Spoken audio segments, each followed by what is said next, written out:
Okay, so what we have here is a failure to communicate. Woohoo! Alright, I was just playing with her.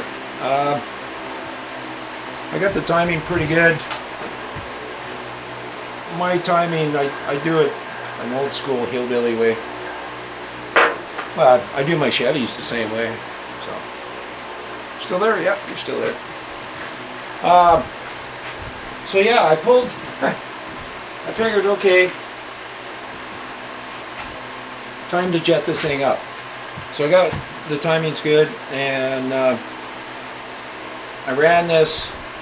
Well, the first thing I did was I dropped the bowl to see what I had for an intermediate, and I pulled the 36 out. This is an 80-inch.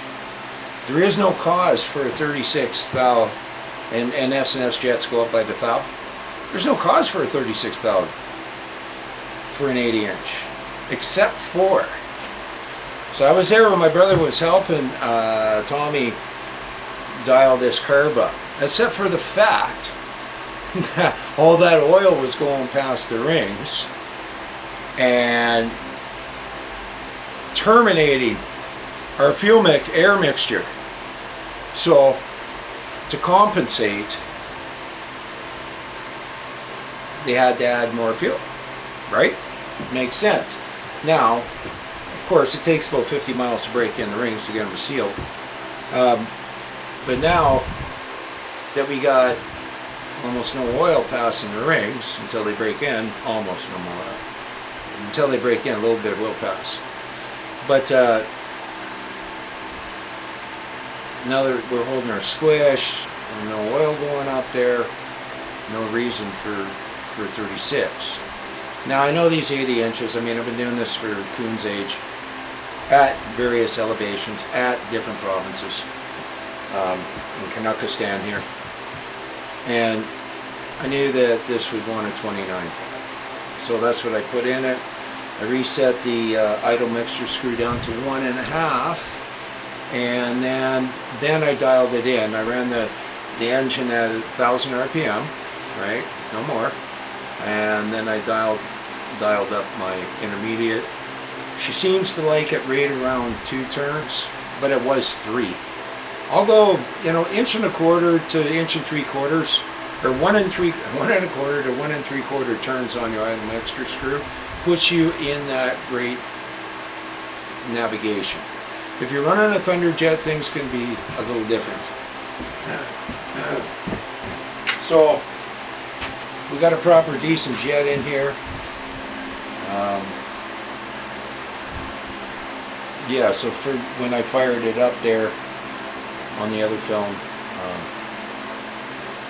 it was like way rich, and I could see it. I could see the stuff coming up. But she's warm right now. I think we got her dialed up. I think that's good. I think I'm ready for a road test. I know when I meant to put the tanks on, and the petcock came off by, like, I was able to turn it by hand, and I noticed it was quite dirty. So it had been loose for a long time. This dash, the old FX dash, they got these, this is a nice dash, by the way, but they got these clamps to hold on the back, and everything was loose. All the gauges were shaken, and these are hard to find gauges. They have value. So me and the mother, we straightened her out the best we can. I don't know if the tack works or not, but that's what those 2 wires are, so I guess we'll find out. So we'll find out. There's no, I don't know if the,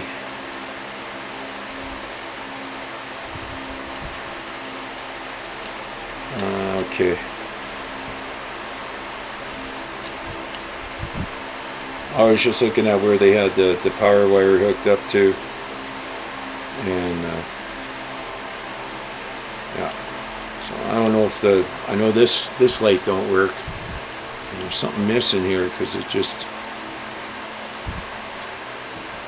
she's loosey-goosey in there. I could stuff a light in. Do I have one? Yeah, I think I do. Yeah, I could try stuffing a light in there and see if it lights up. What the heck? This one looks fine. I don't know if the bulb's any good. But anyways, yeah, so nice and tight. None of this shaking. The guy needs all new proper hardware for these flat side tanks. All the rubber mounts, all the spacers. There's a kit you can buy. It's inexpensive. I'm sure you could get it from Dennis Kirk or Fort 9. But these tanks have, the mounting hardware sucks and it needs to be replaced. I don't have time. And when I was initially, I had to put a new throttle cape on it. So when I was initially, the other one's fucked. But when I was initially using his old throttle cape, man, things felt weird. Like, okay, the cable's going through. It's a little, the old one was a little whatever. And frayed up and stuff. And something you can't have on these bees. But it was bad, right? What the hell is going on? So this was the throttle grip, or what's left of the throttle grip. That's what he was running. And there's no grease in it or no grease on it. But, lo and behold, Mother bought the same grips. They're Amazon grips, that's why they're busted. Mother bought the same grips off of Amazon. He just didn't like them on his bike we built him. So, that was a resurrection from the dead. It was comparable to this. But as old Mo would say, mush, mush, mush more. No.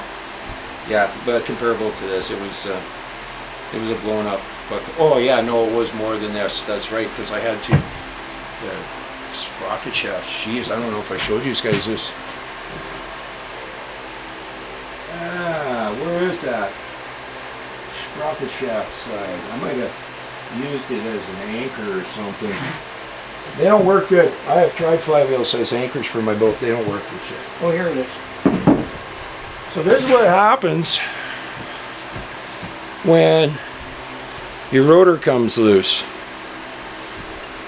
I don't know if you can see. That all got worn down. The rotor got eaten and it ate the shaft. It ate the frickin' shaft. So I had to take a good shaft off another set of flywheels and put it on Mother's bike. So yeah, okay, it was a little worse than this one. And the heads were screwed, and yeah, okay, it was worse. It was worse. It was totally worse. But thank God, you know, we got this one in time, and I'm more than happy to do this for my buddies. And my son says to me, "Hey, you're supposed to be out doing carpentry." Well, I do. What are you doing in here? And I said, well, yeah, but you're doing this bike and that bike and that bike and that bike. I says, yeah. I says, but I'm also doing my carpentry. He goes, and I just looked at him and I said, well, if I'm not going to keep these guys rocking, who the fuck is? We live in the middle of nowhere. And if Tommy was to take this to a city shop, he wouldn't see it.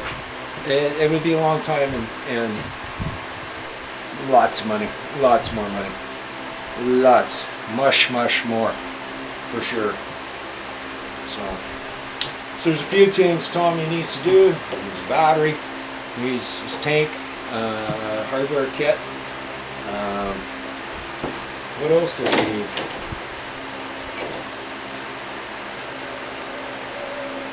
We're almost there. Oh, this hose.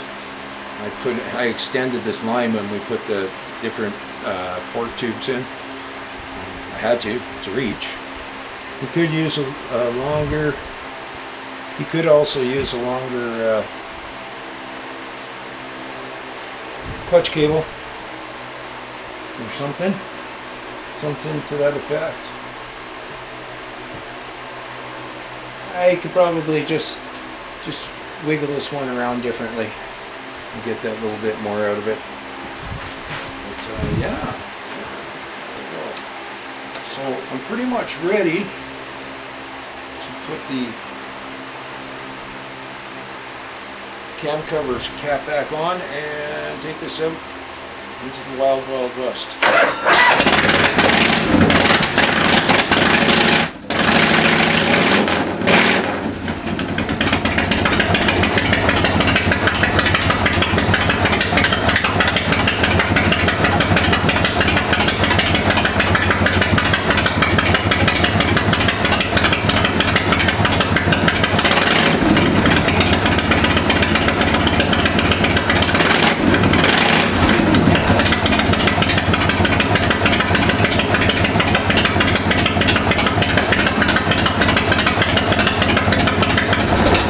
Sweet. And I got K&N for it. I can't get these anymore. I hate giving this up, but I ain't sending them off with you. You guys saw that, right? Did I show this? Let's show it one more time. This is what the fuck I pulled out of this thing. That's an air filter? That pissed me off, actually. That pissed me off. Anyways, okay, good. Good enough. Get over it. Now I can put the dash on, and put this on, and what else? Go for a ride.